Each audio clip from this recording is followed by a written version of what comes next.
ജീവിതത്തിൽ പ്രവൃത്തിയിലൂടെ നാം ചെയ്യേണ്ടതായ കാര്യങ്ങളെക്കുറിച്ചാണ് എഴുതിയിരിക്കുന്നത് എന്നുള്ളത് നാം പഠിച്ചുകൊണ്ടിരിക്കുകയാണല്ലോ. പ്രത്യേകിച്ച് ഈ 5-ാം അധ്യായത്തിൻ്റെ ആദ്യത്തെ ഭാഗങ്ങൾ നമ്മൾ കവർ ചെയ്ത് കഴിഞ്ഞു. 5-1 മുതൽ 17 വരെയുള്ള വാക്യങ്ങൾ നമ്മൾ പഠിച്ചു കഴിഞ്ഞതാണ്. സാമൂഹ്യ ജീവിതത്തിൽ വിശുദ്ധി സൂക്ഷിക്കേണ്ടതായ നിരവധി കാര്യങ്ങൾ, വളരെ വിലപ്പെട്ടതായ വസ്തുതകളെ അപ്പോസ്തലനായ പൗലോസ് നിരത്തി വെച്ചത് നമ്മൾ പഠിച്ചു കഴിഞ്ഞു. ഇപ്പോൾ ഇനി പ്രത്യേകിച്ച് അടുത്ത വാക്യങ്ങളിൽ ചുരുക്കം പറഞ്ഞാൽ ഇത് മാത്രം പോരാ, ആത്മനിറവുള്ളവരായി നാം ജീവിക്കണം. Filled with holy spirit. ആത്മനിറവിൻ ജീവിതം, അതാണ് 5-ാം അധ്യായത്തിൻ്റെ 18 മുതൽ 21 വരെയുള്ള വാക്യങ്ങളിൽ നമുക്ക് കാണുവാനായി സാധിക്കുന്നത്. വീഞ്ഞ് കുടിച്ച് മത്തരാകരുത്, അതിനാൽ ദുർനടപ്പ് ഉണ്ടാകുമല്ലോ. ആത്മാവ് നിറഞ്ഞവരായി എന്ന് പറഞ്ഞാണ് അവിടെ തുടങ്ങുന്നത്.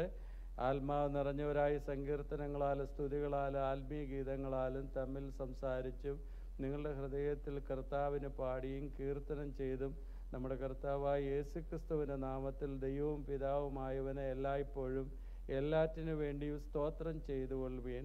ക്രിസ്തുവിൻ്റെ ഭയത്തിൽ അന്യോന്യം കീഴ്പ്പെട്ടിരിപ്പീൻ. 5-ാം അധ്യായത്തിൻ്റെ 18 മുതൽ അതിൻ്റെ ഒടുവിലത്തെ 32-ാം വാക്യം വരെ നമുക്കതിനെ വിശേഷിപ്പിക്കാവുന്ന ഒരു ഹെഡിങ് സ്വർഗം ഭൂമിയിൽ ഒരു വിശ്വാസിയുടെ ഭവനത്തിൽ വന്നിരിക്കുന്നു എന്നുള്ളതാണ്. ഹെവൻ ഇൻ യുവർ ഹോം എന്ന് നമുക്കതിൻ്റെ ഹെഡിങ് കൊടുക്കുവാനായിട്ട് സാധിക്കും. ഇവിടെ ഉപയോഗിക്കുന്ന വാറൻ വെസ്ബിയുടെ ബുക്കാണ് കൂടുതലായിട്ട് ഉപയോഗിക്കുന്നത്. അതിൻ്റെ ആദ്യത്തെ ഈ പോർഷൻ്റെ ആദ്യ ഭാഗത്ത് മുഖവരയായി അദ്ദേഹം എഴുതിയ കാര്യങ്ങൾ ഇംഗ്ലീഷിൽ തന്നെ ഞാനങ്ങ് വായിക്കുകയാണ്. Heaven in your home.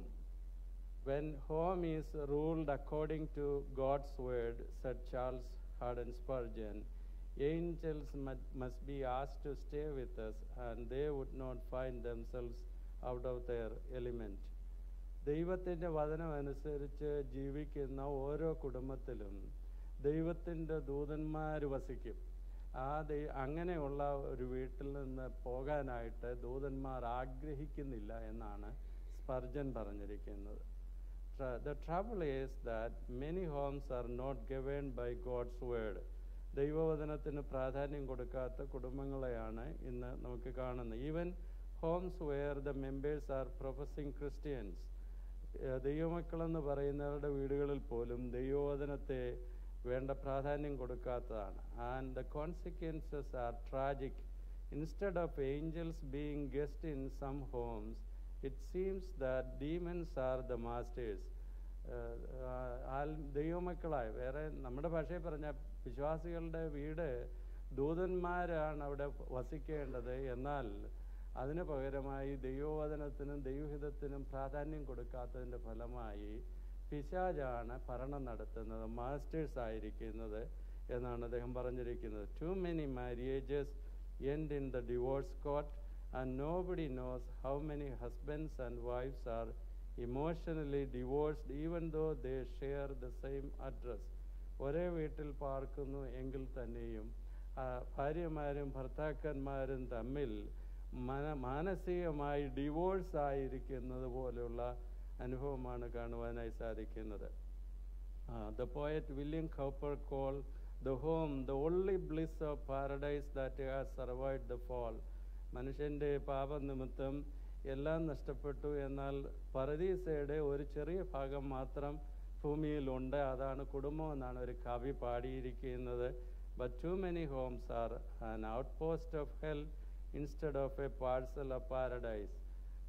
നരകത്തിൻ്റെ ഒരു പ്രതീകമായി അനേക വീടുകളായി തീർന്നിരിക്കുകയാണ്. സ്വർഗത്തിൻ്റെ അല്ലെ പരദീസയുടെ ഒരു ഭാഗമായി നമ്മുടെ വീടുകൾ തീരേണ്ടതിന് പകരമായി. എന്നാൽ അപ്പോസ്തലനായ പൗലോസ് ഇവിടെ നമ്മെ ഉത്ബോധിപ്പിക്കുന്നത്, അല്ലെങ്കിൽ എഫെസോസിലെ വിശ്വാസികളെ ഉത്ബോധിപ്പിക്കുന്നത്, ഈ ട്രാജിക് അനുഭവത്തിന്, ഈ ഭയങ്കരമായ അനുഭവത്തിന് ഒരു റെമഡിയാണുള്ളത്: പരിശുദ്ധാത്മാവ്. പരിശുദ്ധാത്മാവിന് മാത്രമേ ഈ അവസ്ഥയ്ക്ക് ഭേദം വരുത്തുവാനായിട്ട് കഴിയുകയുള്ളൂ. പരിശുദ്ധാത്മാവിൻ്റെ ശക്തി നമുക്കുണ്ടാകുമ്പോൾ 5-ാം അധ്യായത്തിൻ്റെ 22 മുതൽ 23 വരെയുള്ള വാക്യങ്ങളിൽ husbands and wives will be living in harmony, ഭാര്യമാരും ഭർത്താക്കന്മാരും സന്തോഷമായി ജീവിക്കുവാൻ സാധിക്കും. 6-ന്റെ 1 മുതൽ 4 വരെ parents and children will live in harmony and employers and employees, യജമാനന്മാരും ദാസന്മാരും അവരും ഹാർമണിയായി ജീവിക്കുവാനായിട്ട് സാധിക്കും. 6-ാം അധ്യായത്തിൻ്റെ 5 മുതൽ ഉള്ളതായ വാക്യങ്ങൾ 9 വരെയുള്ള വാക്യങ്ങളിൽ അതാണ് നമുക്ക് കാണുവാനായി സാധിക്കുന്നത്. 4-ാം അധ്യായം നമ്മൾ പഠിച്ചപ്പോൾ അതിൻ്റെ 1 മുതൽ 16 വരെയുള്ള വാക്യത്തിൽ റിപ്പീറ്റ് ചെയ്ത് പഠിച്ചതാണ് unity of the people of God, ദൈവമക്കൾ തമ്മിലുള്ള ഐക്യത, സ്നേഹം. അതിനെക്കുറിച്ചാണ് അപ്പോസ്തലനായ പൗലോസ് അവിടെ പറയുവാൻ തക്കണിടയായി തീർന്നത്. ജാതിയെന്നും യഹൂദനെന്നും ഉള്ള വേർപാടിൻ്റെ നടിച്ചോർ ഇടിച്ചു കളഞ്ഞ് ദൈവത്തിൻ്റെ ശത്രുക്കളായിരുന്ന മനുഷ്യരെ ഒന്നാക്കി തീർത്തെങ്കിൽ ആ ഐക്യതയിൽ നടക്കുന്നവരായിരിക്കണം. നമ്മുടെ നടപ്പിനെക്കുറിച്ചൊക്കെ കഴിഞ്ഞ ആഴ്ചകളിൽ നമുക്ക് ചിന്തിക്കുവാൻ തക്കവണ്ണം ഇടയായി തീർന്നു. ഇവിടുത്തെ വിഷയം be fill with the spirit, പരിശുദ്ധാത്മാവിനാൽ നിറഞ്ഞ് ജീവിക്കുവാൻ തക്കവണ്ണം ഇടയായി തീരണം. ഇതൊരു കമാൻമെൻ്റാണ്, ഒരു കൽപ്പനയാണ്. വീഞ്ഞു കുടിച്ച് മത്തരാകരുത് എന്ന് എഴുതിയിരിക്കുന്ന പോലെ തന്നെ ആത്മാവ് നിറഞ്ഞവരായിരിക്കണം. ബി ഫിൽഡ് വിത്ത് സ്പിരിറ്റ് എന്ന് പറയുന്നത് ദൈവം കൊടുത്തിരിക്കുന്ന ഒരു കൽപ്പനയാണ്. ഇഗ്നോർ ചെയ്യാനുള്ളതല്ല, ഓപ്ഷനായിട്ട് എടുക്കാനുള്ളതല്ല. എല്ലാവരും ജീവിതത്തിൽ, എല്ലാ ദൈവമക്കളുടെയും ജീവിതത്തിൽ ഉണ്ടായിരിക്കേണ്ട ഒന്നാണ്. അത് ഒബേ ചെയ്യണമെന്നാണ് ദൈവം ആഗ്രഹിക്കുന്നത്. അവിടെ കൊടുത്തിരിക്കുന്ന ക്രിയാപദം പ്ലൂറലാണ്, ബഹുവചനമായിട്ടാണ്. എന്ന് പറഞ്ഞാൽ ഒരു കാലത്തുള്ള കുറച്ചു പേർക്ക് മാത്രമായിട്ടുള്ളതല്ല, എല്ലാ കാലത്തും ജീവിക്കുന്ന എല്ലാ ദൈവമക്കൾക്കും, എല്ലാ നൂറ്റാണ്ടിലും ജീവിക്കുന്ന ഓൾ ക്രിസ്ത്യൻസ് ആ വേർബാണ് കൊടുത്തിരിക്കുന്നത്. അല്ലെങ്കിൽ അതിന് വേറെ രീതിയിൽ പറഞ്ഞാൽ keep on being filled with spirit. ഒരിക്കലല്ല, എന്നും. ഒരു ദിവസം പ്രാപിച്ചിട്ട് അതുകൊണ്ട് തൃപ്തിപ്പെട്ട് ഇരിക്കുവാനായിട്ടല്ല, എന്നും പരിശുദ്ധാത്മ നിറവുള്ളവരായി ജീവിക്കണം. അതാണ് നമ്മെക്കുറിച്ച് ദൈവം ആഗ്രഹിക്കുന്നത്. ഓരോ വ്യക്തിയും ആത്മനിറവുള്ളവരായി ജീവിക്കുമ്പോൾ അവൻ്റെ കുടുംബജീവിതത്തിൽ സന്തോഷമുള്ളവരായി ജീവിക്കുവാനായിട്ട് സാധിക്കും. ഇവിടെ നാം പഠിക്കാൻ പോകുന്ന ഭാഗത്ത് 3 അനുഭവങ്ങളാണ് ആത്മനിറവിൻ്റെ അടയാളമായി ഇവിടെ രേഖപ്പെടുത്തിയിരിക്കുന്നത്. 3 evidences of the fullness of the spirit in the life of the believer. അതാണ് നമ്മൾ വിശദീകരിച്ച് പഠിക്കുവാനായിട്ട് പോകുന്നത്. 19-ാം വാക്യത്തിൽ എഴുതിയിരിക്കുന്നു, അങ്ങനെയുള്ളവർ ജോയ്ഫുൾ ആയിരിക്കും, സന്തോഷമുള്ളവരായിരിക്കും. അത് നമുക്ക് വിശദീകരിച്ച് പഠിക്കാം. രണ്ടാമതായിട്ട് 20-ാം വാക്യത്തിൽ എഴുതിയിരിക്കുന്നത്, അങ്ങനെയുള്ളവർ താങ്ക്ഫുൾ ആയിരിക്കും, നന്ദിയുള്ളവരായിരിക്കും. ഇനി 21 മുതൽ 32 വരെയുള്ള വാക്യങ്ങളിൽ ഞാൻ റെഫറൻസ് കൊടുത്ത് ചില 33 എന്നാണ്, ഇംഗ്ലീഷിലൊക്കെ 33 വരെ ഉണ്ട്. അതുകൊണ്ടാണ് മലയാളത്തിൽ 32 ഉള്ളൂ, സെയിം തിങ്ങേ ഉള്ളൂ. എന്നാൽ 33 എന്ന് ഇംഗ്ലീഷിലും ഉണ്ട്, പല ഇംഗ്ലീഷിലും ഉണ്ട്. 3-ാമത്തെ വിഷയം സബ്മിസീവാണ്, അന്യോന്യം കീഴ്പ്പെട്ടിരിക്കുന്നതാണ്. അപ്പോൾ ആത്മനിറവുള്ളവരുടെ ജീവിതത്തിലെ പ്രത്യേകത എന്താണെന്നാണ് ഇവിടെ പൗലോസ് പറയുന്നത്. അത് പ്രത്യേക കൃപാവരങ്ങൾ ജ്വലിപ്പിച്ച് പേര് കെട്ടി ജീവിക്കുക എന്നുള്ളതല്ല. ആത്മനിറവുള്ളവർ സന്തോഷമുള്ളവരായിരിക്കും, അവർ നന്ദിയുള്ളവരായിരിക്കും, അവർ അന്യോന്യം കീഴ്പ്പെടുന്നവരായിരിക്കും. ഈ അനുഭവങ്ങളില്ലെങ്കിൽ അതിൻ്റെ അർത്ഥം ആത്മനിറവില്ല എന്നാണ്. D.L. മോഡി എന്ന് പറയുന്ന ദൈവദാസൻ തൻ്റെ വിദ്യാർത്ഥികളോട് ഒരു ഗ്ലാസ് കാണിച്ചിട്ട് ചോദിച്ചു, ഈ ഗ്ലാസ്സിനകത്ത് എയറാണുള്ളത്, ഈ എയർ മുഴുവൻ നീക്കം ചെയ്യാൻ എന്താണ് ചെയ്യേണ്ടത് എന്ന് ചോദിച്ചു. പലര് അഭിപ്രായങ്ങളൊക്കെ പറഞ്ഞു, ഒരു വാക്യം കൊണ്ടുവന്നിട്ട് എയർ സക്ക് ചെയ്ത് എടുത്ത് കളയാമെന്ന് പറഞ്ഞു. ഉടനെ എയർ അങ്ങനെ സക്ക് ചെയ്ത് കഴിഞ്ഞാൽ വാക്യം ഇൻസൈഡിലാകും, ഈ ഗ്ലാസ് പൊട്ടിപ്പോകുവാൻ തക്കൊണ്ട് ഇടയായി തീരും. എന്നാൽ അദ്ദേഹം ചെയ്തത് ആ ഗ്ലാസ് നിറച്ച് വെള്ളം അങ്ങ് ഒഴിച്ചു. വെള്ളം ഒഴിച്ചു കഴിഞ്ഞപ്പോൾ ചോദിച്ചു, എയറെല്ലാം അങ്ങ് പോയി, പകരം വെള്ളമായി. ഇതാണ് നമ്മുടെ ജീവിതത്തിൽ നിന്ന് ഒത്തിരി കാര്യങ്ങൾ മാറ്റിക്കളയേണ്ടതായിട്ടുണ്ട്. അത് മാറ്റിക്കളയാൻ ഒരേ ഒരു മാർഗ്ഗമേ ഉള്ളൂ. അതിനുവേണ്ടി നമ്മൾ ഒത്തിരി കാര്യങ്ങൾ, അല്ലെ ജീവിതത്തിലെ കൊച്ചു കൊച്ചു പാപങ്ങൾ അതിനെ മാറ്റുന്നതുകൊണ്ട് മാത്രമാകുന്നില്ല. പരിശുദ്ധാത്മാവിനാൽ നിറയുന്ന അനുഭവം ഉണ്ടാകണം. പരിശുദ്ധാത്മ നിറവിൻ്റെ അനുഭവം ഉണ്ടായെങ്കിൽ മാത്രമേ ജീവിതത്തിൽ നിന്ന് മാറിക്കളയേണ്ട കാര്യങ്ങളെല്ലാം മാറിപ്പോകുവാൻ തക്കവണ്ണം ഇടയായിത്തീരുകയുള്ളൂ. ബില്ലി ഗ്രഹാം ഒത്തിരി വർഷങ്ങൾക്ക് മുമ്പ് അമേരിക്കയിലെ ഒരു വലിയ ചർച്ച് സന്ദർശിച്ചതിനെക്കുറിച്ച് അദ്ദേഹത്തിൻ്റെ ബ്രദറിലോ തന്നെ എഴുതിയിട്ടുണ്ട്. അതിങ്ങനെയാണ് ഞാൻ വായിച്ചത്. അദ്ദേഹം ചർച്ച് സന്ദർശിച്ചുകൊണ്ടിരിക്കുമ്പോൾ വലിയ ചർച്ചിലെ മിനിസ്ട്രിയെക്കുറിച്ചും ചർച്ചുമൊക്കെ അവിടുത്തെ ഒരു സ്റ്റാഫ് മെമ്പർ അദ്ദേഹത്തെ വിശദീകരിച്ച് കാണിക്കുന്ന സമയത്ത് ആ സ്റ്റാഫ് ഇങ്ങനെ പറഞ്ഞു, ഈ ഞങ്ങളുടെ ചർച്ചിലെ വളരെ ആക്റ്റീവായിട്ടുണ്ടായിരുന്ന ഒരു സ്റ്റാഫിനെ ചർച്ചിൽ നിന്ന് പുറത്താക്കി ഈ അടുത്ത സമയത്ത്. ബില്ലി ഗ്രഹാം ചോദിച്ചു, എന്താണ് അതിൻ്റെ കാരണം? അദ്ദേഹം പലപ്പോഴും മദ്യപിക്കുന്നതായി കണ്ടുപിടിക്കപ്പെട്ടു.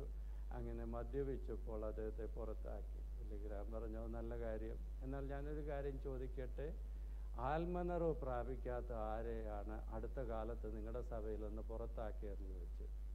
എന്നാൽ ഇവർ അത്ഭുതപ്പെട്ടു. ഇവർ പറഞ്ഞു, ആരെയും പുറത്താക്കിയിട്ടില്ല. നിങ്ങളെന്താണ് അങ്ങനെ ചെയ്തത്? ഒരേ ഗൗരവത്തിലുള്ള കൽപ്പനയാണ്, മദ്യപിക്കരുത്, എന്നാൽ ആത്മാവ് നിറഞ്ഞവരായിരിക്കണം എന്നുള്ളത്. മദ്യപിക്കുന്ന ആളിനെ നിങ്ങൾ പുറത്താക്കുന്നുണ്ട്, ആത്മനിറവില്ലാതെ ജീവിക്കുന്ന ആളിനെ എന്തുകൊണ്ട് പുറത്താക്കുന്നില്ല എന്ന് അദ്ദേഹം ചോദിക്കുവാൻ തക്കവണ്ണം ഇടയായി തീർന്നു. ആത്മാവ് നിറഞ്ഞവരായി എന്നുള്ളത് it is a commandment and God wants us to obey it.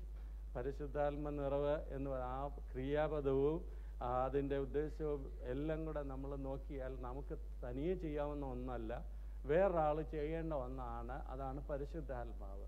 പരിശുദ്ധാത്മാവാണ് നിറയ്ക്കുന്നത്. അത് എല്ലാ ദൈവമക്കൾക്കും അത് ആവശ്യമാണ്. അത് കീപ്പ് ഓൺ ഫില്ലിങ്. എന്നും ആത്മനിറവുള്ളവരായി ജീവിക്കണം. അതാണ് ദൈവം നമ്മെക്കുറിച്ച് ആഗ്രഹിക്കുന്നത് എന്നുള്ള കാര്യം നാം മറന്നു പോകരുത്. പരിശുദ്ധാത്മാവിൻ്റെ നിറവിൻ്റെ അനുഭവം നമ്മുടെ എല്ലാവരുടെയും ജീവിതത്തിൽ എല്ലായ്പ്പോഴും ആവശ്യമാണ് എന്നുള്ള കാര്യം നാം മറന്നു പോകരുത്. അത് നമ്മുടെ ജീവിതത്തിൽ ദൈവം നമ്മെക്കുറിച്ച് ആഗ്രഹിക്കുന്ന അതാണ്, ആ അനുഭവമാണ് നമുക്ക് ഉണ്ടായിരിക്കേണ്ടത്. ഇവിടെ 3 അനുഭവങ്ങൾ പരിശുദ്ധാത്മ നിറവുള്ളവർക്കുണ്ടായിരിക്കുമെന്ന് നമുക്ക് പഠിക്കാനായിട്ട് സാധിക്കും. 19-ാം വാക്യം, 18-ാം വാക്യത്തിൽ എഴുതിയിരിക്കുന്നു, വീഞ്ഞു കുടിച്ചു മത്തരാകരുത്, അതിനാൽ ദുർനടപ്പ് ഉണ്ടാകുമല്ലോ. ഇന്ന് മദ്യപാനത്തിനെ ആത്മീയര് വളരെ എതിർക്കാത്ത ഒരു സമൂഹത്തിലാണ് നാം പാർക്കുന്നത്. എന്നാൽ വളരെ കൃത്യമായി വേദോസ്തവം പറയുന്നു, വീഞ്ഞു കുടിക്കരുത്, മദ്യപാനി ദൈവരാജ്യം അവകാശമാക്കുകയില്ല. എന്നാൽ മദ്യപിക്കുന്നതിനെ അനുകൂലിച്ച് അനേക കാര്യങ്ങളും പല വാക്യങ്ങളും ഒക്കെ വ്യാഖ്യാനിക്കാറുണ്ട്. എന്നാൽ വേദപുസ്തകം വളരെ കൃത്യമായി പറഞ്ഞിരിക്കുന്നു, മദ്യപാനി ദൈവരാജ്യം അവകാശമാക്കുകയില്ല, വീഞ്ഞു കുടിച്ച് മത്തരാകാൻ പാടില്ല എന്നുള്ളത് ദൈവവചനത്തിൻ്റെ വ്യവസ്ഥയാണ്. അതങ്ങനെ തന്നെ കീപ്പ് ചെയ്യുവാൻ നാം കടപ്പെട്ടവരാണ്. എന്നാൽ ദൈവത്തിൻ്റെ ആത്മാവ് നിറഞ്ഞവരായിരിക്കണം. ഇത് രണ്ടും കൂടെ ചേർത്ത് നമ്മളൊന്ന് പഠിക്കാൻ പോവുകയാണ്. എന്തുകൊണ്ടാണ് പൗലോസ് അപ്പോസ്തലൻ അങ്ങനെ പറയുവാൻ തക്കവണ്ണം ഇടയായി തീർന്നത് എന്നുള്ളത്. ഇവിടെ എഴുതിയിരിക്കുന്നത്, വീഞ്ഞു കുടിച്ച് മത്തരാകരുത്, അതിനാൽ ദുർനടപ്പുണ്ടാകുമല്ലോ. 18-ാം വാക്യം. 19-ൽ ആത്മാവ് നിറഞ്ഞവരായി സങ്കീർത്തനങ്ങളാലും സ്തുതികളാലും ആത്മീയഗീതങ്ങളാലും തമ്മിൽ സംസാരിച്ചും നിങ്ങളുടെ ഹൃദയത്തിൽ കർത്താവിന് പാടിയും കീർത്തനം ചെയ്തും നമ്മുടെ കർത്താവായ യേശുക്രിസ്തുവിൻ്റെ നാമത്തിൽ ദൈവവും പിതാവുമായവനെ എല്ലായ്പ്പോഴും എല്ലാറ്റിനു വേണ്ടിയും സ്തോത്രം ചെയ്തുകൊള്ളുവീൻ. അപ്പോൾ പാട്ടുപാടുന്നവരായി സന്തോഷിക്കുന്നവരായിരിക്കണം, സന്തോഷമുള്ളവരായിരിക്കണം. ആത്മാവിൻ്റെ ഫലം പറയുമ്പോൾ ഗലാത്യ ലേഖനം 5-ാം അധ്യായത്തിൻ്റെ 22-ാം വാക്യത്തിൽ നാം എപ്പോഴും പറയാറുണ്ട്, ആത്മാവിൻ്റെ ഫലമോ സ്നേഹം എന്നിട്ട് പറഞ്ഞിട്ട് അടുത്തത് എന്താണ്? സന്തോഷം, ജോയ് എന്നുള്ളത്. സന്തോഷം എന്നുള്ളത് ആത്മാവിൻ്റെ ഫലത്തിലെ ഒന്നാണ്, ഫ്രൂട്ട് ഓഫ് ദ സ്പിരിറ്റ് ആണ് എന്ന് നമുക്ക് അറിയുവാനായിട്ട് സാധിക്കും. ഒരു ദൈവപൈതലിൻ്റെ ജീവിതത്തിലെ സന്തോഷം എന്ന് പറയുന്നത് സാഹചര്യങ്ങൾക്കനുസരിച്ച് കൂടുകയും കുറയുകയും ചെയ്യുന്നതായിരിക്കുവാൻ പാടില്ല. എന്ന് പറഞ്ഞാൽ രോഗം വന്നെന്ന് വരാം, വേദന വന്നെന്ന് വരാം, കഷ്ടം വന്നെന്ന് വരാം, നഷ്ടം വന്നെന്ന് വരാം.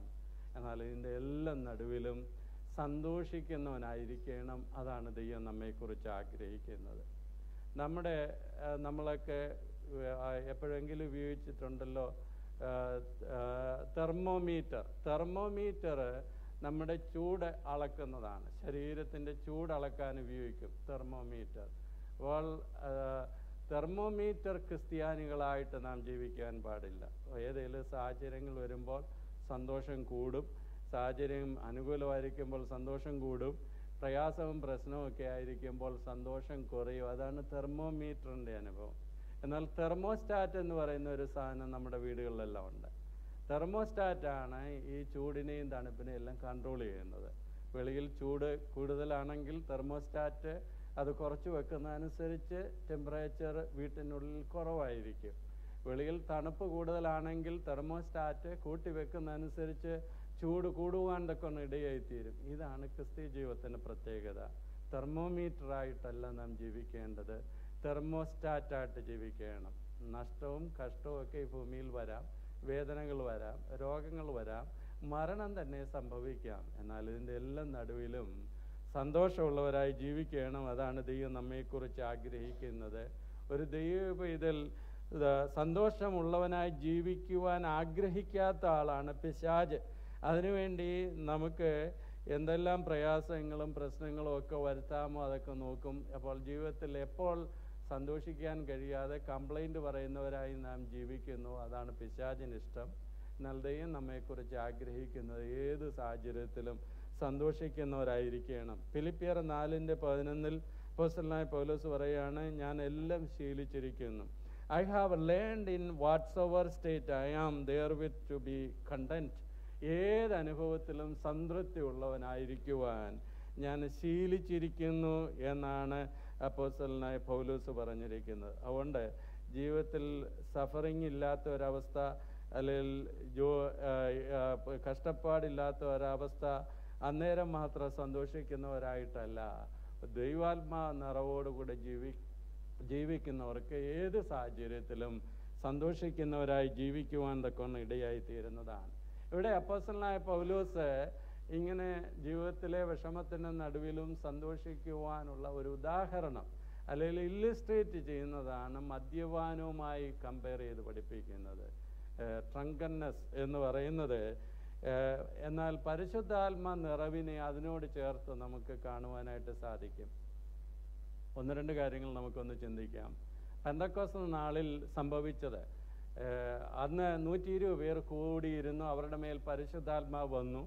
ഉത്സവത്തിന് വന്ന ആളുകളെല്ലാം ഇത് കേട്ട് ഓടി കൂടുവാൻ തക്കൊണ്ട് ഇടയായി തീർന്നു. അപ്പോസ്തല പ്രവൃത്തി 2-ാം അധ്യായത്തിൻ്റെ 13 മുതൽ 15 വരെയുള്ള വാക്യങ്ങൾ വായിക്കുമ്പോൾ വന്നവർ പറഞ്ഞതാണ്, ഇവരെല്ലാവരും മദ്യപിച്ചിരിക്കുകയാണ്.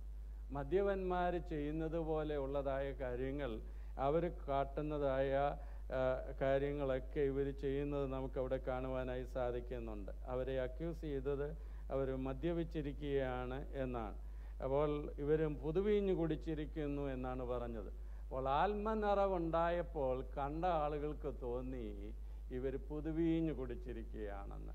അതുകൊണ്ടാണ് മദ്യപിക്കരുത് എന്ന് പറഞ്ഞിട്ട് ആത്മനിറവുള്ളവരായിരിക്കണമെന്ന് പറയുന്നത്. മറ്റുള്ളവർ നോക്കുമ്പോൾ എന്തോ ഒന്ന് ഇവരുടെ പിന്നിലുണ്ട് എന്നുള്ളത് മനസ്സിലാക്കുവാൻ തക്കവണ്ണം ഇടയായി തീരുന്നതാണ് പരിശുദ്ധ ആത്മനിറവിൻ്റെ അനുഭവം. നമുക്കറിയാം, മദ്യപിക്കുന്ന ആളുകൾ അവർ കൺട്രോൾ ബൈ അനദർ ഫോഴ്സ്, മറ്റൊരു ഫോഴ്സാണ് അവരെ നിയന്ത്രിച്ചുകൊണ്ടിരിക്കുന്നത് എന്നുള്ളത് നമുക്ക് കാണുവാനായിട്ട് സാധിക്കുന്നുണ്ട്. മദ്യപന്മാരായ ആളുകൾ ഷെയിംഫുള്ളായിട്ടുള്ള വിഷയങ്ങളാണെങ്കിലും ലജ്ജാപരമായ കാര്യങ്ങളൊക്കെ ആണെങ്കിലും മദ്യപിച്ച് കഴിയുമ്പോൾ, ഇത് തലയ്ക്ക് പിടിച്ചു കഴിയുമ്പോൾ അവരെ തന്നെ എക്സ്പ്രസ് ചെയ്യുന്നതാണ് കാണുവാനായിട്ട് സാധിക്കുന്നത്. അവർ എക്സ്പ്രസ് ചെയ്യുവാൻ, അവരവരെ തന്നെ കാണിക്കുവാനായിട്ട് ഒന്നും മടിക്കുന്നില്ല. അവർ വിളിച്ചു പറയാൻ ഇടയായി തീരും. അവരെന്തോ ചെയ്തെന്നും അവരെന്തോ ആണെന്നും ഉള്ളതൊക്കെ വിളിച്ചു പറയുവാൻ ഇടയായി തീരും. ഒന്നും ഹൈഡ് ചെയ്യാതെ അകത്തുള്ളതെല്ലാം പുറത്തു വരുന്നത് മദ്യപിക്കുമ്പോഴാണ്. ഇതാണ് ക്രിസ്ത്യ ജീവിതത്തിൻ്റെ പ്രത്യേകത. ക്രിസ്ത്യ ജീവിതത്തിൽ മദ്യമല്ല, ഒരു വിശ്വാസിയുടെ ജീവിതത്തിൽ അകത്ത് ചെല്ലുന്നത് പരിശുദ്ധാത്മാവാണ്, ദൈവമാണ്. ആത്മനിറവിൻ്റെ അനുഭവം എന്ന് പറഞ്ഞാൽ വേറൊരു വ്യാഖ്യാനം അതിന് കൊടുക്കുന്ന control by Holy Spirit, control by God. എല്ലാം കൺട്രോൾ ചെയ്യുന്നത് ദൈവം തന്നെയാണ്. അപ്പോൾ ദൈവം കൺട്രോൾ ചെയ്ത് കഴിയുമ്പോൾ ഒരു മദ്യപൻ ചുറ്റുമുള്ള സാഹചര്യം ആരൊക്കെ ഉണ്ടോ എന്നുള്ളതൊക്കെ മറന്നിട്ട് തൻ്റെ ഉള്ളിൽ എന്താണോ അതെല്ലാം വിളിച്ചു പറയുന്നത് പോലെയുള്ള ഒരു അനുഭവമാണ് ആത്മനിറവിൻ്റെ അനുഭവം. തന്നെ കൺട്രോൾ ചെയ്യുന്ന ദൈവത്തെ, തൻ്റെ ജീവിതത്തിൽ രൂപാന്തരം വരുത്തിയ ദൈവത്തെ, തൻ്റെ ജീവിതത്തിൽ വ്യത്യാസം വരുത്തിയ ദൈവത്തെക്കുറിച്ച് പറയുവാൻ അവൻ ഒട്ടും മടിക്കുന്നില്ല എന്നാണ് നമുക്ക് കാണുവാനായി സാധിക്കുന്നത്. God controls his life. വലിയ സന്തോഷമാണ്. അത് എക്സ്പ്രസ് ചെയ്യുവാനായിട്ട് ഒരു മടിയുമില്ല. ആരാണ് നിൽക്കുന്നത് എന്നുള്ളത് അവന് വിഷയമല്ല. ഉള്ളൊരു മദ്യപൻ്റെ ജീവിതത്തിൽ അവൻ ഷെയിംഫുള്ളായിട്ടുള്ള കാര്യങ്ങൾ ചെയ്യുമെങ്കിൽ ഒരു വിശ്വാസിയെ പരിശുദ്ധാത്മ നിറവുള്ളവനായി ജീവിക്കുമ്പോൾ അവൻ ആര് എന്നുള്ള വിഷയമല്ല, അവനെ കൺട്രോൾ ചെയ്യുന്ന ദൈവത്തെ മഹത്വപ്പെടുത്തണം. അതാണ് ആഗ്രഹിക്കുന്നത്. മദ്യപൻ അവന് ലഹരി പിടിച്ചു കഴിയുമ്പോൾ കൺട്രോൾ ഇല്ലാത്തവനായിരിക്കുന്നു. എന്നാൽ ഒരു ദൈവവേദൽ ഒരിക്കലും കൺട്രോൾ ഇല്ലാത്തവനായി ജീവിക്കുന്നില്ല. ആത്മനിറവിൻ്റെ ഒരു പ്രത്യേക ഒരു ഫ്രൂട്ട് എന്ന് പറയുന്നത് ഇന്ദ്രിയജയമാണ്, സെൽഫ് കൺട്രോളാണ്. ഇന്ദ്രിയജയമുള്ളവരായിട്ടാണ് ജീവിക്കുന്നത്. കൊരിന്ത്യ ലേഖനത്തെ നമ്മൾ വായിക്കുന്നു, പ്രവാചകന്മാരുടെ ആത്മാവ് പ്രവാചകന്മാർക്ക് കീഴ്പ്പെട്ടിരിക്കുന്നു. അന്യോന്യം കീഴ്പ്പെട്ടും അനുസരിച്ചും ജീവിക്കുന്ന ആത്മാവ് തന്നെയാണ് ആത്മാവ്. എന്നാൽ മദ്യപിക്കുന്നവരെ ഫോഴ്സ് ചെയ്യുന്നത്, അല്ലെ അവരെ കൺട്രോൾ ചെയ്യുന്നത് വേറൊരു ശക്തിയാണ്. എന്നാൽ ദൈവത്തിൻ്റെ ആത്മാവ് നിറഞ്ഞു കഴിയുമ്പോൾ അവരോരെ തന്നെ വെളിപ്പെടുത്തുവാൻ ഉത്സാഹിക്കുന്ന അനുഭവമാണ് നമുക്ക് കാണുവാനായിട്ട് സാധിക്കുന്നത്. പല സന്ദർഭങ്ങളിലും ഒരു പോഷനെ പോലെയാണ് മദ്യപിക്കുന്നവർ. എത്ര പോഷത്വമായ കാര്യങ്ങളും ഒക്കെയാണ് ചെയ്യുന്നത്. നമ്മൾ കണ്ടിട്ടുണ്ടായിരിക്കും, അല്ലെങ്കിൽ വീഡിയോയിലോ ടി വിയിലോ ഒക്കെ കണ്ടിട്ടുണ്ടായിരിക്കും മദ്യപിക്കുന്നവർ ചെയ്യുന്നതായ കാര്യങ്ങൾ. എന്നാൽ ആത്മനിറവുള്ള ഒരു ദൈവവേദൽ, അല്ലെങ്കിൽ ദൈവം കൺട്രോൾ ചെയ്യുന്ന ഒരു ദൈവവേദൽ. അതുകൊണ്ടാണ് പൗലോസ് കൊരിന്ത്യർ ലേഖനത്തിൽ പറയുന്നത്, 1 കൊരിന്ത്യർ 4-ാം അധ്യായത്തിൻ്റെ 10-ാമത്തെ വാക്യത്തിൽ സ്പിരിറ്റ് ഫിൽഡായിട്ടുള്ള ഒരു വിശ്വാസിയെക്കുറിച്ച് പറയുന്നത്, ഫൂൾ ഫോർ ക്രൈസ്റ്റ്, ഞാൻ ക്രിസ്തു നിമിത്തം ഭോഷനായി തീർന്നിരിക്കുന്നു എന്നാണ് പൗലോസ് പറഞ്ഞിരിക്കുന്നത്. അപ്പോൾ മറ്റുള്ളവർ നിന്ദിച്ചാലും മറ്റുള്ളവർ പരിഹസിച്ചാലും ക്രിസ്തു നിമിത്തം ഭോഷനായി ജീവിക്കുന്ന അനുഭവം. സാധാരണ ഒരു മദ്യപാനി ചെയ്യുന്നത് അവൻ്റെ കാര്യം പറഞ്ഞ് അവനെ ഉയർത്തി അവൻ അറ്റൻഷൻ കിട്ടാനായിട്ടാണ് ചെയ്യുന്നത്. അറ്റൻഷൻ മറ്റുള്ളവരിൽ നിന്ന് കിട്ടുന്നതിന് വേണ്ടിയാണ് ഒത്തിരി കാര്യങ്ങൾ ചെയ്യുന്നത്. എന്നാൽ ഒരു ദൈവവേദൽ സ്വയം ഉയർത്താൻ വേണ്ടി ഒന്നും ചെയ്യുന്നില്ല. അവൻ ചെയ്യുന്നതെല്ലാം ദൈവനാമ മഹത്വത്തിനാണ്, ദൈവത്തെ ഉയർത്തുവാനാണ്, കർത്താവിൻ്റെ സാക്ഷിയായിട്ടാണ് അവനെ നമുക്ക് കാണുവാനായിട്ട് സാധിക്കുന്നത്. അപ്പോൾ ഒരു വിശ്വാസി, ഒരു ദൈവവേദൽ ആത്മനിറവുള്ളവനായി ജീവിക്കുകയാണ്, ജോയ്ഫുള്ളായി സന്തോഷമുള്ളവനായി ജീവിക്കണം എന്നാണ് ദൈവം ആഗ്രഹിക്കുന്നത്. ലോകത്തിൻ്റെ ഫിസിക്കലായിട്ടുള്ള കാര്യം ഫില്ല് ചെയ്തിട്ട് സന്തോഷിക്കുവാനല്ല ദൈവം നമ്മെക്കുറിച്ച് ആഗ്രഹിക്കുന്നത്. ലോകം തരാത്ത സന്തോഷവും ആ ആനന്ദ നദി, ആ ജീവജല നദി ഒരു ദൈവവേദലിന് വേണ്ടി ദൈവം വെച്ചിരിക്കുകയാണ്. നാം വേദപുസ്തകമൊക്കെ പഠിക്കുമ്പോൾ ദൈവം നമ്മെ എല്ലാവരെയും എപ്പോഴും വിളിക്കുന്നത് സന്തോഷിക്കുവാൻ വേണ്ടിയാണ്. വിരുന്നൊരുങ്ങിയിരിക്കുന്നു, വരിക, എൻ്റെ വിരുന്നിന് വരിക, ദാഹിക്കുന്ന ഏവനും വരട്ടെ, അധ്വാനിക്കുന്നവൻ വരട്ടെ, ക്ഷീണിച്ചിരിക്കുന്നവൻ വരട്ടെ എന്നാണ് കർത്താവ് വിളിക്കുന്നത്. ഈ ലോകത്തിലെ ടെൻഷനും ഭാരവും രോഗവും വേദനയൊക്കെ അനുഭവിക്കുന്ന ഒരു ദൈവവേദലിനെ കൺട്രോൾ ചെയ്യുന്ന ഒന്ന് ദൈവത്തിൻ്റെ പരിശുദ്ധാത്മാവാണ്. ആ പരിശുദ്ധാത്മാവ് നമ്മിൽ വരുമ്പോഴാണ് സാഹചര്യങ്ങൾക്ക് അതീതമായി സന്തോഷിക്കുവാൻ, ദൈവത്തെ സ്തുതിക്കുവാൻ തക്കവണ്ണം നമുക്ക് ഇടയായിത്തീരുന്നത്. മദ്യപിക്കുന്നവർ പാട്ടുപാടാറുണ്ട്. അവർ പാട്ടുപാടുന്നത് എന്തൊക്കെയാണെന്നൊക്കെ ചിലപ്പോൾ നമുക്ക് അത്ഭുതം തോന്നും. എന്നാൽ ക്രിസ്ത്യ ജീവിതം പാട്ടുകൊണ്ട് നിറഞ്ഞതാണ്. അതുകൊണ്ടാണ് ഇവിടെ പറയുന്നത്, ആത്മാവ് നിറഞ്ഞവരായി എന്തൊക്കെ ചെയ്യണമെന്നാണ്. സങ്കീർത്തനങ്ങളാൽ, സ്തുതികളാൽ, ആത്മീയ ഗീതങ്ങളാൽ തമ്മിൽ സംസാരിച്ചും നിങ്ങളുടെ ഹൃദയത്തിൽ കർത്താവിന് പാടിയും കീർത്തനം ചെയ്തും നമ്മുടെ കർത്താവായ യേശുക്രിസ്തുവിന്റെ നാമത്തിൽ ദൈവവും പിതാവുമായവൻ എല്ലായ്പ്പോഴും എല്ലാറ്റിനും വേണ്ടിയും സ്തോത്രം ചെയ്തുകൊള്ളുവീൻ. എപ്പോഴും പാട്ടുപാടുന്നവരായിരിക്കണം. 42-ാം സങ്കീർത്തനം 8-ാം വാക്യത്തിൽ പറയുകയാണ്, സോങ് ഇൻ ദ നൈറ്റ്, രാത്രിയിൽ എൻ്റെ ഗാനം ഞാൻ ഓർക്കും, നീ തന്ന പാട്ട്. ദൈവം നമുക്ക് രാത്രിയിലും പാട്ട് പാടുവാൻ തക്കൊന്ന് ഇടയായിത്തീരുന്നതാണ്. അപ്പോസ്തല പ്രവൃത്തികളുടെ പുസ്തകം 16-ാം അധ്യായം, പൗലോസും ശീലാസും ഫിലിപ്പിയിലെ കാരാഗ്രഹത്തിൽ കിടക്കുകയാണ്. അവർക്ക് അവിടെ പാട്ട് പാടിയാൽ അവരുടെ ചങ്ങല വീഴുമെന്ന് ദൈവം അവരോട് ഒരിക്കലും പറഞ്ഞില്ല. എങ്ങും അവർ കണ്ടിട്ടുമില്ല, അവർക്ക് അങ്ങനെ ഒരു ചിന്ത പോലുമില്ല. അവരിവിടെ പാടിക്കഴിയുമ്പോൾ കാരാഗൃഹ പ്രമാണിക്ക് അത്ഭുതം വരും, താൻ രക്ഷിക്കപ്പെടും, ഇവിടെ ഒരു സഭയുണ്ടാകും, ഇതൊന്നും അവർക്ക് ചിന്തയേയില്ല. അവരുടെ കൈകളും കാലുകളും ആമത്തിൽ കിടക്കുമ്പോഴും ദേഹം മുറിവേറ്റ് കിടക്കുമ്പോഴും അർദ്ധരാത്രിയിൽ അവർ എഴുന്നേറ്റ് പാടി ദൈവത്തെ സ്തുതിച്ചു. ഇതാണ് ആത്മനിറവിൻ്റെ അനുഭവം. വേദനകളും പ്രയാസങ്ങളും പ്രശ്നങ്ങളും രോഗങ്ങളും ഒക്കെ വരുമ്പോൾ മുഖം വാടിയവരായി, ആരാധനയ്ക്ക് പോകാത്തവരായി, സന്തോഷമില്ലാത്തവരായി നമ്മെ ആരെയും കാണുവാൻ ഇടയാകരുത്. അങ്ങനെ ഇരിക്കണമെങ്കിൽ ഒരു മാർഗമേ ഉള്ളൂ, ആത്മനിറവുള്ളവരായി ജീവിക്കണം. നമ്മുടെ ജീവിതത്തിൻ്റെ വിഷമങ്ങളുടെയും പ്രശ്നങ്ങളുടെയും ഈവൻ നമ്മുടെ പ്രിയപ്പെട്ടവർ നമ്മെ വിട്ട് വേർപിരിയുമ്പോഴും സന്തോഷിക്കുവാൻ ഒരു ദൈവവേദലിന് കഴിയണം. അത് കഴിയുന്നത് ആത്മനിറവുള്ളവരായി ജീവിക്കുമ്പോഴാണ്. ആ സന്തോഷം ഭക്തനായ നാഗൽ സാഹിബാണെന്ന് തോന്നുന്നു എഴുതിയത്, യേശുവെ നീ സ്വർഗത്തിൽ എൻ്റെ നാമം എഴുതി ആരും എടുക്കാത്ത ഈ സന്തോഷം, ആർക്കും എടുത്തു കളയാൻ കഴിയില്ല ഈ സന്തോഷം. അത് നമ്മുടെ ജീവിതത്തിൽ അനുഭവിക്കുന്നവരായിരിക്കണം. അവന് വേണ്ടി പാട്ട് പാടുന്നവരായിരിക്കണം. അർദ്ധരാത്രിയിലും പാട്ട് പാടുവാൻ നമുക്കിടയായി തീരേണ്ടത് ആവശ്യമാണ്. അപ്പോൾ ആത്മനിറവിൻ്റെ അനുഭവത്തിൽ ഒന്ന്, സന്തോഷിക്കുന്നവരായിരിക്കുക. B joyful, സന്തോഷിക്കണം. നമ്മൾ ഒരുപാട് കേട്ടിട്ടുണ്ട്, ഒത്തിരി പറഞ്ഞിട്ടുണ്ട്. അപ്പോസ്തലനായ പൗലോസ് ഈ ലേഖനം എഴുതുമ്പോഴും താൻ കാരാഗൃഹത്തിൽ കിടക്കുകയാണ് എന്നുള്ളത് മറന്നു പോകരുത്. ആ കാരാഗൃഹത്തിൽ കിടക്കുമ്പോഴും തനിക്ക് പാട്ട് പാടാൻ കഴിയുമെന്നുള്ളത് തൻ്റെ ജീവിതത്തിലൂടെ മറ്റുള്ളവർക്ക് വെളിപ്പെടുത്തിയിട്ടാണ് ഇത് എഴുതിയത്.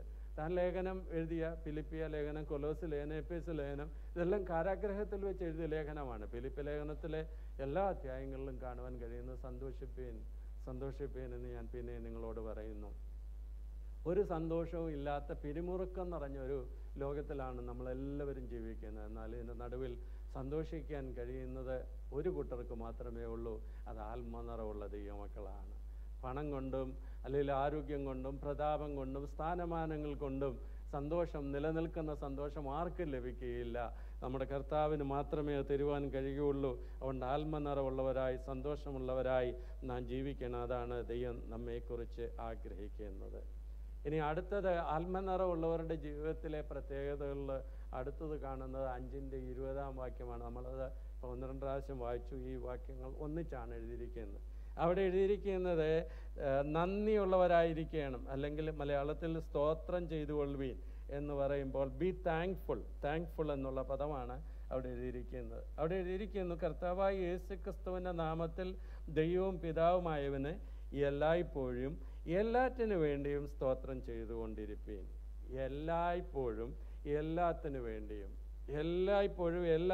വേണ്ടിയും സ്തോത്രം ചെയ്യുവാൻ തക്കവണ്ണം ഇടയാകുന്ന ഒരു ദൈവത്തിന് മാത്രമേ ഉള്ളൂ.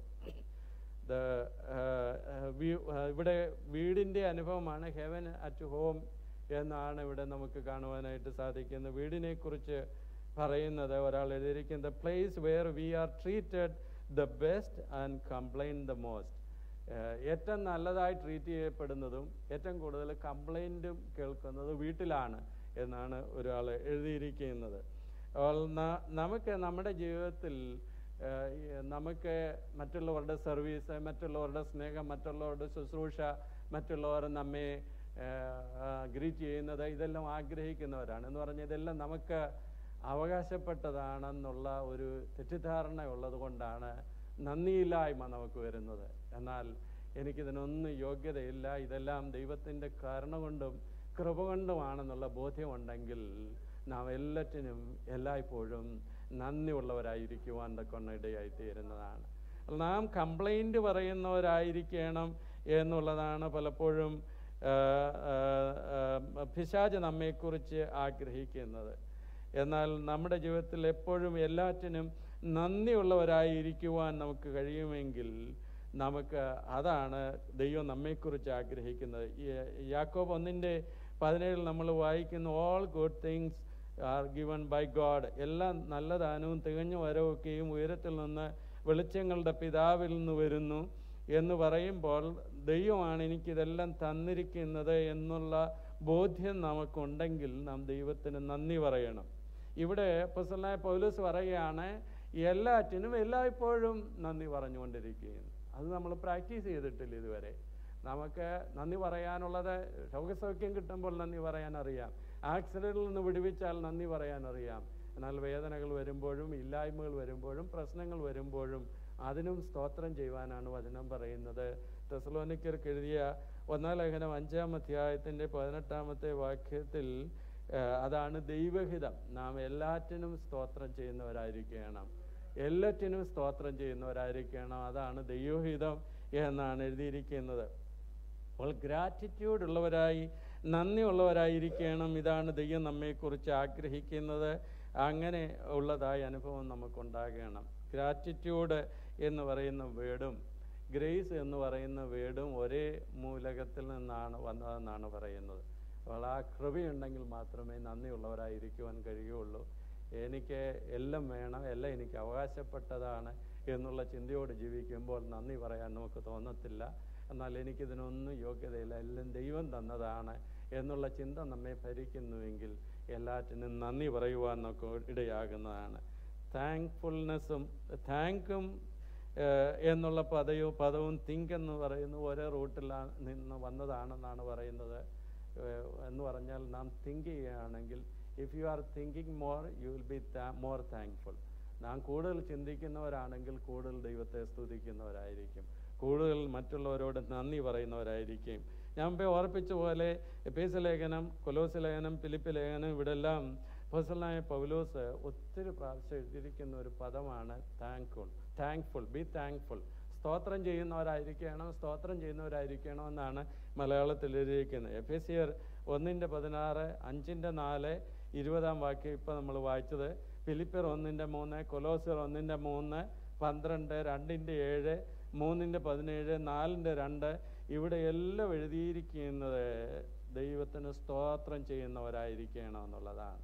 അപ്പോൾ നമ്മുടെ ഉള്ളിൽ എപ്പോഴും ഒരു വിശ്വാസിയെ, ഒരു ദൈവപൈതലിനെ കംപ്ലൈൻറ്റ് ചെയ്യുന്നവനാക്കി തീർക്കാനാണ് ആഗ്രഹിക്കുന്നത്. എന്നാൽ ദൈവം നമ്മെക്കുറിച്ച് ആഗ്രഹിക്കുന്നത് നമുക്ക് ലഭിച്ചിരിക്കുന്ന എല്ലാറ്റിനും എല്ലായ്പ്പോഴും സ്തോത്രം ചെയ്യുന്നവരായിരിക്കണം. അത് നമ്മുടെ ജീവിതത്തിൽ ശീലിക്കുവാൻ തക്കവണ്ണം ഇടയായി തീരട്ടെ. ഇന്ന് രാവിലെ ദൈവസന്നിധിയിൽ വന്നിരിക്കുന്ന നമ്മുടെ കണ്ണുകളെ അടച്ച് നമുക്ക് അല്പസമയം ധ്യാനിക്കാം. അല്പസമയം നമുക്ക് എല്ലാവർക്കും ഒന്ന് ഓർക്കാം, ദൈവം ചെയ്ത നന്മകൾ എത്ര അനവധിയാണ്.